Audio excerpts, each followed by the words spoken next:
Welcome to Valiant, where we love comics more than I'm excited to hear all the new Valiant announcements. I'm your host, Arris. Today we're at the famous UCB Theater in New York City for the 2016 Valiant Summit, learning the future of the Valiant universe, including current characters as well as what new books are coming. We'll also be sitting down with some of the top creative minds at Valiant Entertainment to get some additional details as well as some exclusive content. With all that said, let's get into it.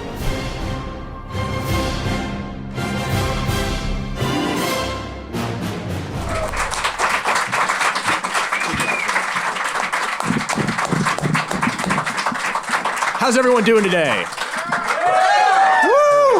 Welcome to Valiant Summit 2016. We are coming to you live from the world-famous Upright Citizens Brigade Theater here in New York City. I am Valiant Marketing and Communications Director Hunter Goranson. Joining me on stage is Valiant Editor-in-Chief Warren Simons. Big round of applause, come on. Valiant CEO and Chief Creative Officer Dinesh Shamdasani.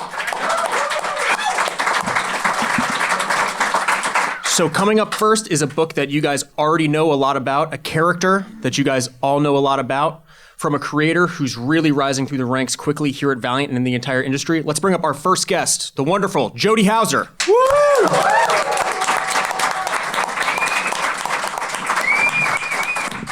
I'm Jody Houser. I'm the writer of Faith. Faith got her start in a book called Harbinger. She was part of a group of teenage superpowered psiots known as the Renegades.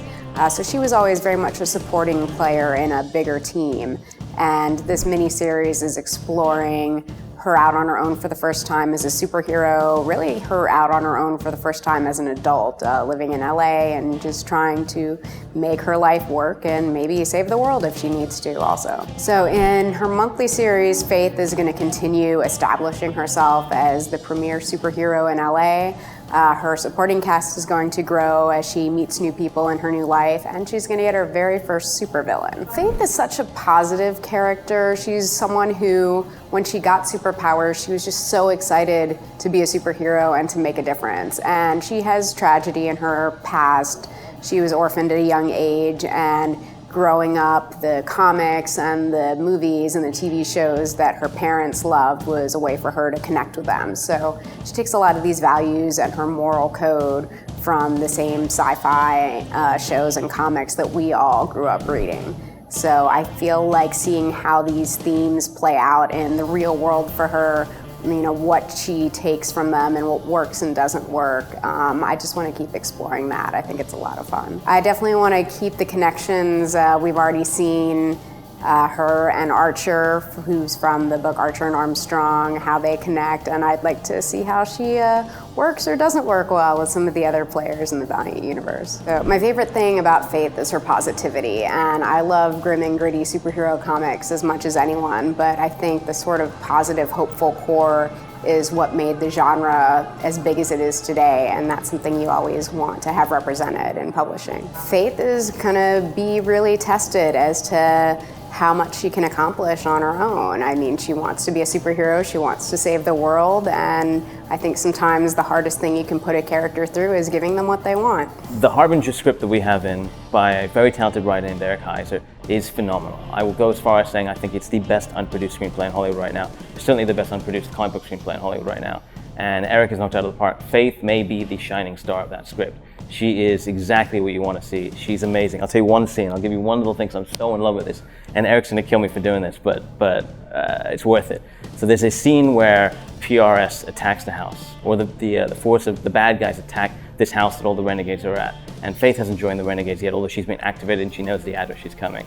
And it's all looking really bad. They've got a helicopter in the air, and it's got a psionic dampener to dampen Pete's powers. They're pointing it at Pete. It looks like it's all going to end. This is 30 minutes into the movie. And all you hear is dun, dun, dun, dun, dun, dun, dun. You see this small white streak fly through the air, whack into the helicopter, knock it out just far enough that Pete can use his powers and scream, ouch, that hurt more than I thought it would. And that's Faith. That's our introduction to superhero Faith in the movie.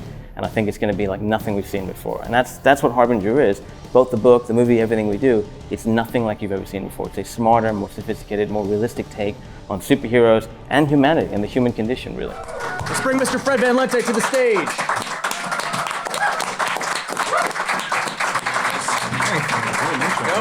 Thank you. So Fred, you are a Valiant veteran of many years. You've had your OG Valiant. OG Valiant, yeah.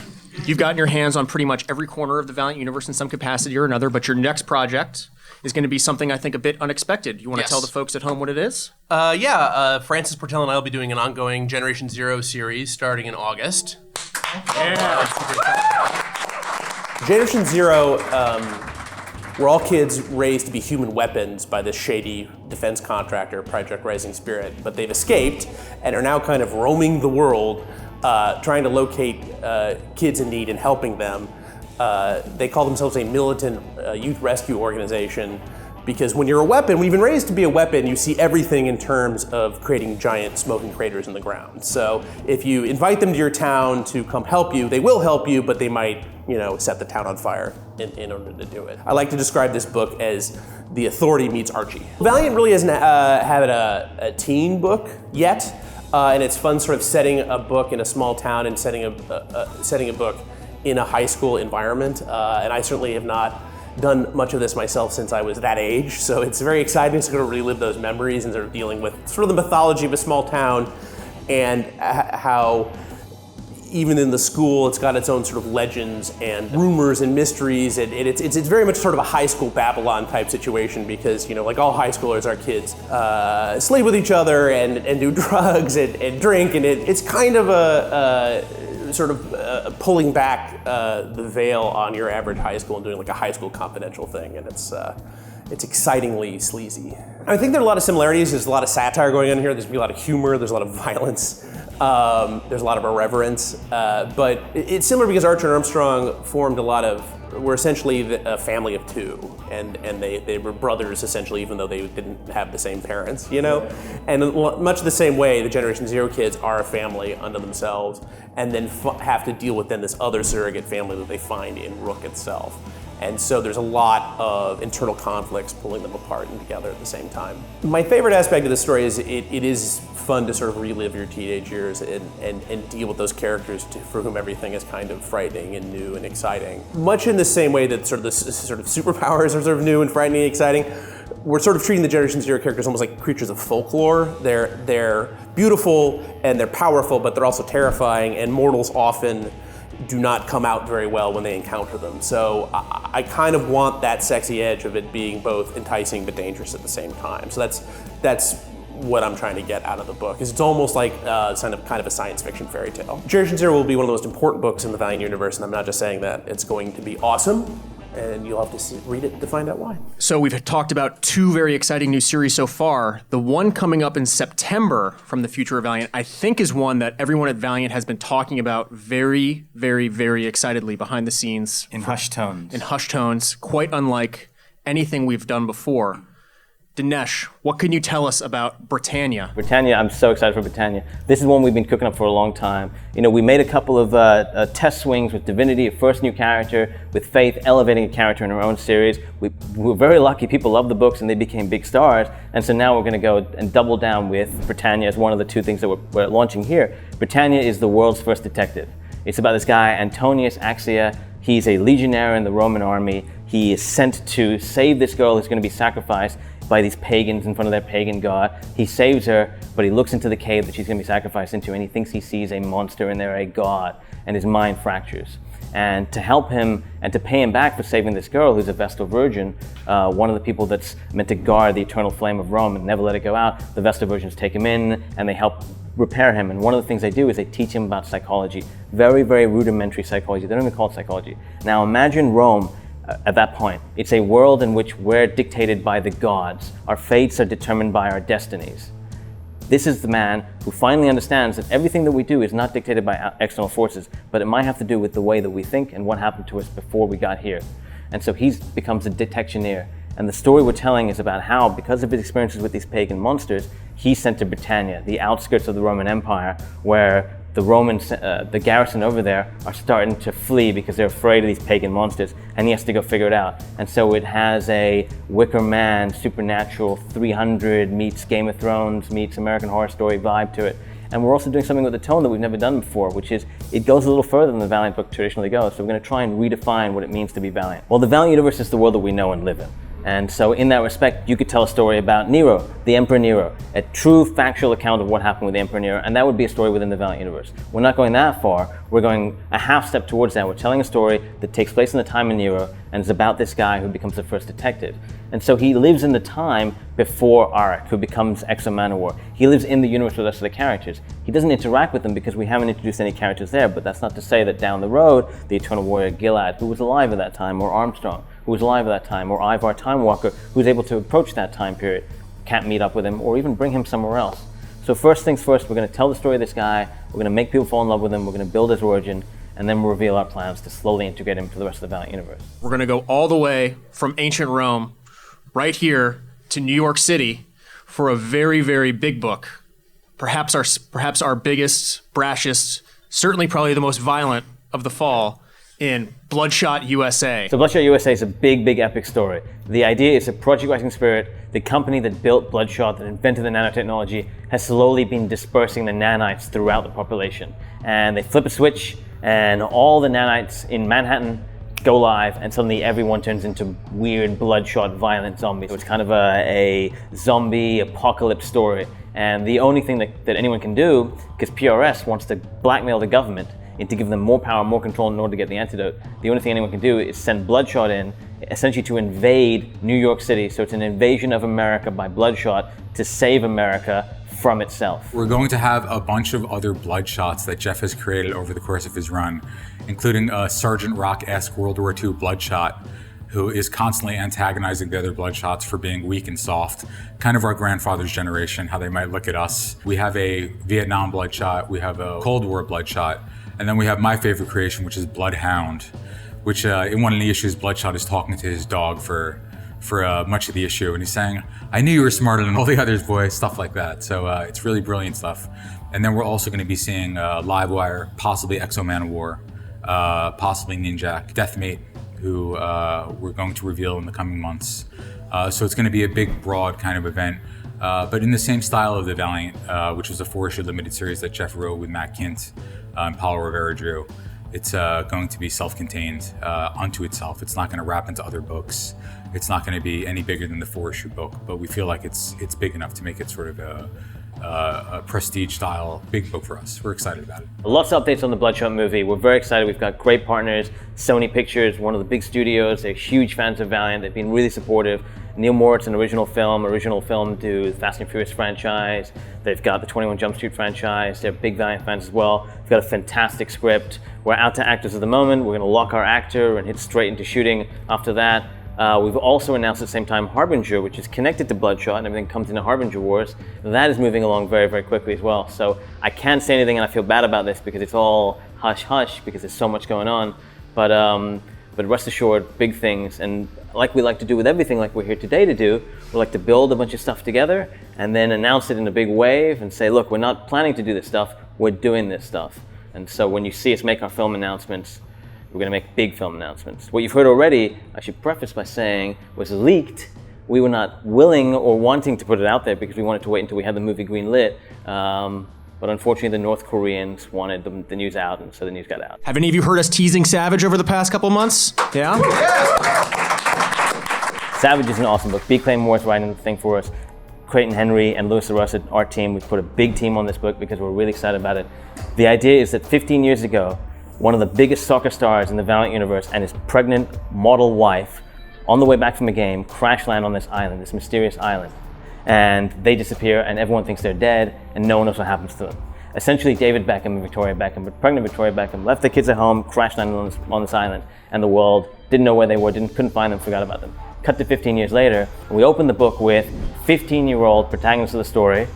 He's a total savage, a jungle boy, a monster of a person. Tyrannosaurus Rex teeth as a necklace, raptor claws as machetes. This island is full of dinosaurs. He's a 15-year-old that hunts dinosaurs. He's got 8 pages in the opening of the book, drawn by Louis Arruss, where he just hunts down and mauls dinosaurs. And now the story is, well, how did we get from David Beckham crashing to this kid who hunts dinosaurs? What happened? What's that story?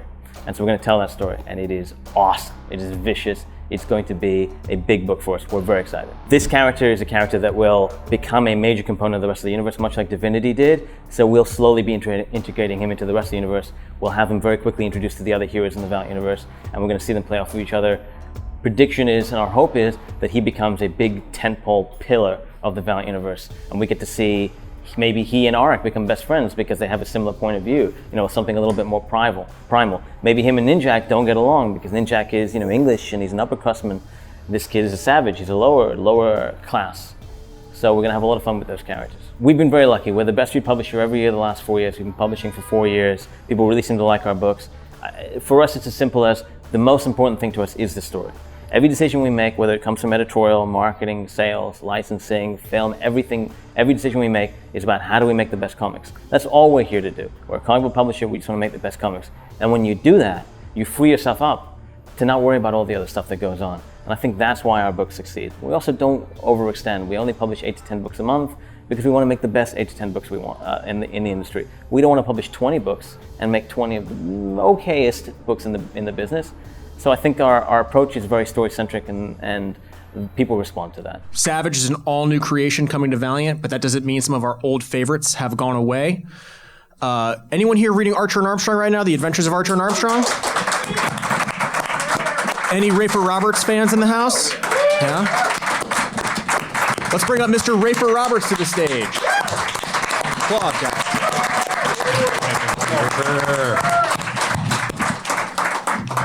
Now, Rafer, you've been working on A&A, The Adventures of Archer and Armstrong, for the past several months. Surely we couldn't have given you any bigger key Valiant franchises to take on. I know, I'm like keys to the Cadillac right here.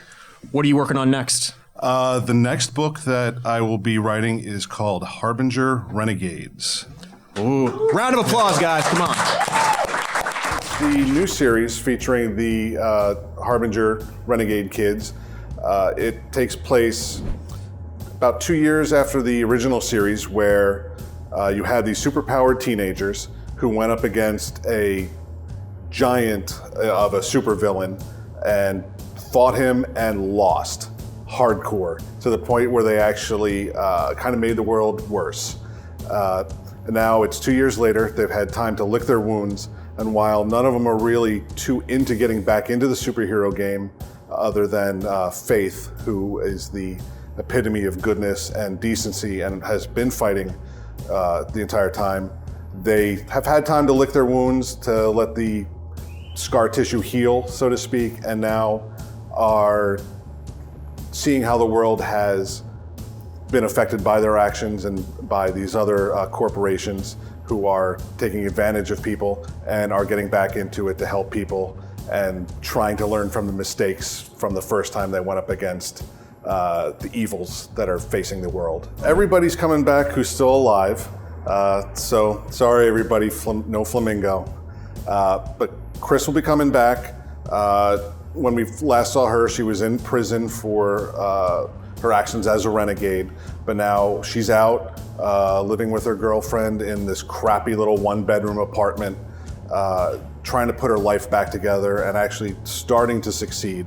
Peter will be back. He's been off God knows where, trying to get his crap together. Last time we saw him, he was heavy into the pharmaceuticals, just numbing his brain, trying to escape both from himself and from his mistakes. Torque will be back.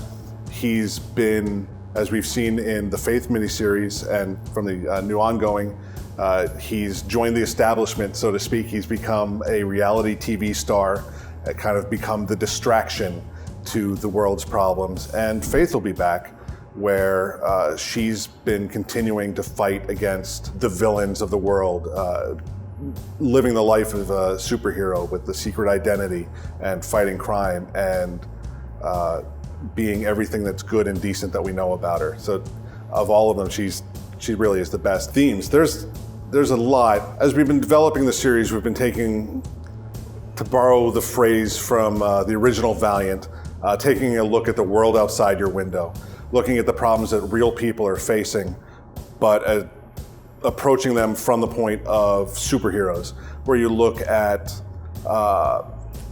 inequality where you have corporations and the elite who are basically gamed the system so that they remain in power off of the struggle and of the blood of the working class, so to speak. And you look at like things such as brutality, police brutality, the struggles of the middle class, and they try to get ahead, and the desire to do good.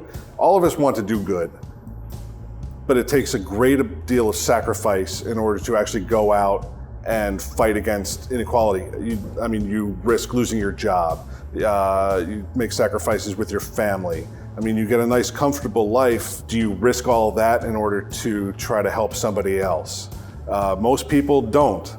The Renegades do. So how does Harbinger Renegades affect the rest of the Valiant universe is a pretty good question. I like working for Valiant because it feels like you're just making comics with your friends. It's, I think there's maybe 5 or 6 different writers all told doing the different series. A lot of us are doing 2 different books at the same time. So basically everybody gets together and we tell what we're doing, and other people will take stuff from that series if it impacts them, or if they're working on a series where it doesn't quite affect it. I think that's a good question for the other writers is as they see the series come out, what they'll play with. And I'm very excited to see what Fred and Jody and Matt and Jeff and everybody, Rob, are doing with their series, and I'm gonna see how they affect me as well. I make comics on my own. I write and draw my own comics as well, and it's very insular. It's all just me. What I most enjoy working in Valiant is that clubhouse mentality where it's like I'm back in high school, man, and I'm just sitting around a table with all my buddies and we're just telling each other stories that are either making us crack up or cry or just like, dude, that's so cool. And that's what working for Valiant is like, and I can't wait to see if the stuff that I'm doing at Harbinger, how that'll affect other books. But it's great. So we have one final book to tell you about coming in December of 2016. The final title of the lineup of The Future of Valiant. Do we have any Ninjak fans in the house? Yeah! Any Rye fans? Yeah! All right. Divinity fans? Any Divinity fans? How about Matt Kint fans? Yeah? Give it up for Mr. Matt Kint.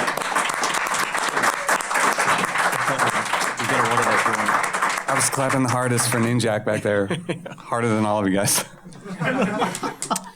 So Matt, you've worked on many of Valiant's biggest characters. Right now, you have both 4001 AD on the stands and Divinity 2, which next issue number 2 will be out next week. What are you working on in December? December, I'm working on something called Divinity 3. That's what we're announcing, right? Okay. I didn't mess it up. Divinity 3 is going to start in a super crazy way, though the entire Earth or reality, it's all been taken over. Russia's taken over, and they're calling it the Stalinverse, that wasn't my original term, but it's basically what it is. You know, it's Russia has been rules the Earth, and it's been that way for a while. And then when we start out in Divinity 3, it's completely normal. It's not like, what's going on, and Unity is going to get together and try to fix it. Everything. Reality has completely changed, So, XO is Russian, Bloodshot's working for the Russians, and he's going on missions and doing things, and even Shadow Man shows up in the Middle East to sort of like deal with this crazy stuff that's leaking in through the dead side, but in Russia's best interest. So that's how it starts out, and then we just go from there. I don't want to spoil too much of it, but there are going to be only three characters that kind of know that this is not our reality, and it's sort of following them and trying to figure out how they're going to switch it back.